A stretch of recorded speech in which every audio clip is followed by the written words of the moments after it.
going to tell you about one that's been on my mind. Simulation theory. Most of you probably heard of this. Maybe you even took a class with Max Tegmark. But for the uninitiated, there's a philosopher named Nick Bostrom at Oxford, and he's postulated if there's a truly advanced form of intelligence out there in the universe, it's probably advanced enough to run simulations of entire worlds, maybe trillions of them, maybe even our own. So the basic idea, as I understand it, is that we could be living in a massive simulation run by a far smarter civilization, like a giant computer game, and we don't even know it. And here's the thing, a lot of physicists, a lot of cosmologists, they won't rule it out.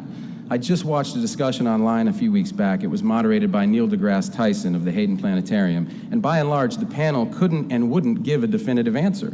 Tyson himself put the odds at 50-50. Now, I'm not sure how scientific that was, but it had numbers in it, so I was impressed. But it got me to thinking, what if this, all of this, is a simulation? I mean, it's a crazy idea, but what if it is? Well, Professor Tegmark has an excellent take on all of this. My advice, he said recently, is to go out and do really interesting things so the simulators don't shut you down. Now then again, what if it isn't a simulation? Either way, my answer is the same. Either way, what we do matters. What we do affects the outcome. You've got to go out and do really interesting things, important things, inventive things, because this world, real or imagined, this world has some problems that we need you to drop everything and solve. Whatever your answer, it is not going to be easy. Sometimes your work will hit a dead end. Sometimes your work will be measured in half steps.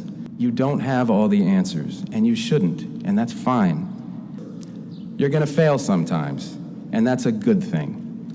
For all the amazing successes I've been lucky to share in, few things have shaped me more than the auditions that Ben and I used to go on as young actors, where we'd get on a bus, we'd show up in New York, we'd wait our turn, we'd cry our hearts out for a scene, and then be told, okay, thanks, meaning game over.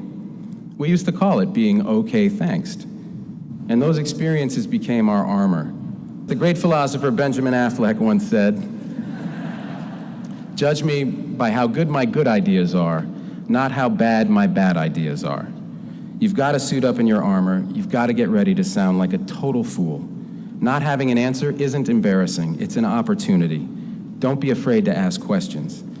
The world wants to hear your ideas, good and bad, but today is not the day you switch from receive to transmit. Once you do that, your education is over, and your education should never be over. There are potentially trillions of human beings who will someday exist or not, whose fate in large part depends on the choices you make, on your ideas, on your grit and persistence and willingness to engage. If this were a movie I was trying to pitch, I'd be laughed out of every office in Hollywood. Joseph Campbell himself would tell me to throttle down and lower the stakes, but I can't, because this is a fact. This is not fiction. This improbable thing is actually happening.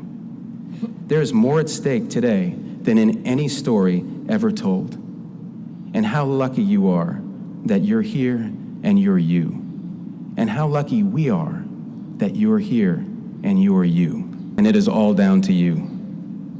Ready, player one, your game begins now. Thank you. Congratulations.